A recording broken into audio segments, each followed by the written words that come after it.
সংগ্রামী উপস্থিতি, গতকাল যে হামলার প্রতিবাদে আমরা আজকে এখানে সামিল হয়েছি, সেই হামলার একটা চিহ্ন আমিও বহন করছি। গতকালকের যে ঘটনা, প্রথমত সেটা সম্পর্কে যদি একটু বলি, পুলিশকে ফেস করার অভিজ্ঞতা তো আমাদের সবারই আছে যারা আমরা এই আন্দোলন সংগ্রামে নিয়মিত শরিক হই। পুলিশের গতকালকের আচরণ খুব স্পষ্টভাবে বোঝা যাচ্ছিল যে এটা তাদের পূর্ব নির্দেশিত একটা আচরণ ছিল। না হলে একটা ব্যারিকেড ভাঙার সময় এত আক্রমণাত্মক, এত বর্বরচিত আক্রমণ আমরা কিন্তু খুব সাধারণত দেখি না। ক্যাম্পাস এরিয়ার ভেতরে সাউন্ড গ্রেনেড ছোড়া, জল কামান দিয়ে আক্রমণ করা এবং লাঠিচার্জ করতে করতে একদম মাটিতে শুইয়ে ফেলা। একটি আপনারা সোশ্যাল মিডিয়ায় দেখেছেন যে ঘটনাটা কেমন ছিল, যে আমাদের একজন নারী সহযোদ্ধা, সে আহত হয়ে শুয়ে পড়ছে, তাকে বাঁচানোর জন্য যখন অন্যরা এগিয়ে আসছে তখন তাদেরকেও পেটানো হচ্ছে।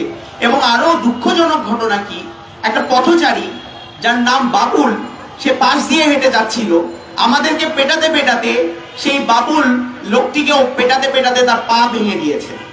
সে কাঁদতে কাঁদতে বলছে যে আমার সংসার এখন কিভাবে চলবে, আমি ড্রাইভিং লাইসেন্সটা করানোর জন্য এসেছিলাম, আমি ট্রাক চালাই, এখন আমি কিভাবে চলবো। তাহলে বন্ধুগণ, গতকালকের এই ঘটনায় আমরা দেখেছি যারা বরাবরের মতো আদিবাসী ইস্যুতে বিরোধিতা করে, যারা আদিবাসী নাকি উপজাতি এই তর্কে জড়াতে চায়, তারা সরকারের এই আচরণকে সমর্থন জানিয়েছে। এই যে ঘটনাটা বাবুলের সাথে ঘটলো, এটা চিহ্নিত করে আমরা বলতে চাই যে দেখুন, সাধারণ মানুষ এই বাবুল, এই সাধারণ মানুষ হিসেবে আপনিও কি রাষ্ট্রের কাছে আসলে নিরাপদ কিনা, যে রাষ্ট্রকে আপনি সমর্থন যোগাচ্ছেন, যে রাষ্ট্রের এই ফ্যাসিবাদী আচরণকে আপনি সমর্থন করছেন, সেটা কি আসলে ঠিক হচ্ছে কিনা। বন্ধুগণ, একটা জুলাই অভ্যুত্থানের মধ্য দিয়ে, একটা ছাত্র জনতার গণ অভ্যুত্থানের মধ্য দিয়ে আমরা আজকে যে সময় এসে পৌঁছেছি, সেখানে কারোই প্রত্যাশা ছিল না যে আবার এরকম পুলিশি রাষ্ট্রের একটা চেহারা আমরা দেখব। অথচ কথা ছিল যে আর কোনো বৈষম্যের চিহ্ন আমরা রাখবো না, আর কোনো এরকম আক্রমণের চিহ্ন আমরা রাখবো না। গতকাল যখন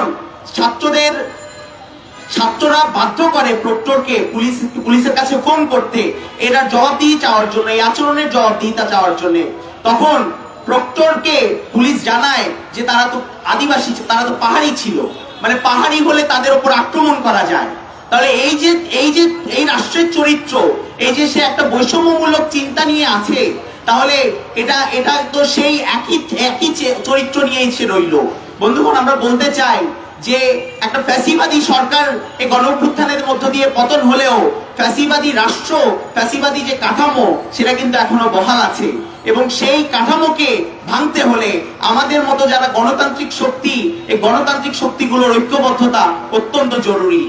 সবশেষ এই কথাটা বলতে চাই যে এই সমাবেশ থেকে আমি দাবি তুলছি যে গ্রাফিতিকে কেন্দ্র করে এই ঘটনার সূচনা, আদিবাসীদের কথা উল্লেখ করে যে গ্রাফিতি, সেটাকে আবার পাঠ্যপুস্তকে বহাল করতে হবে। এবং একই সাথে গত দুদিনের যে হামলার ঘটনা, সংক্ষুব্ধ ছাত্র জনতা এবং আদিবাসী শিক্ষার্থীদের উপর যে হামলার ঘটনা, সেই হামলার দ্রুত বিচার করতে হবে।